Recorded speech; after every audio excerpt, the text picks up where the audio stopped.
বাচ্চারা তোমরা দোলনায় বসেছো না? হ্যাঁ। তোমরা কি জানো দোলনার ইংরেজি কি? সুইং।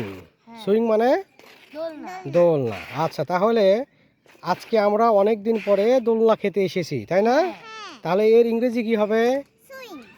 না, সুইং মানে তো দোলনা, কিন্তু বলতে হবে after a long time After a long time, we have come we have come two to enjoy enjoy the the swings. swing.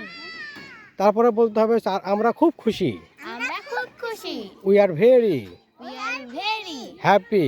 happy. আচ্ছা, তারপরে যদি বলো চারপাশ খুব সুন্দর, তাই না? চারপাশ খুব সুন্দর। তাহলে বলতে হবে দ্য সারাউন্ডিংস The surroundings আর are এক্সিলেন্ট। excellent. আচ্ছা, এরকম করে বলতে হবে, তাই না? হ্যাঁ। আচ্ছা, তাহলে তোমরা এখন দোলনা খাবেই তো? হ্যাঁ। ঠিক আছে, আমি দোল দিয়ে দিচ্ছি, কেমন? হ্যাঁ। ওকে।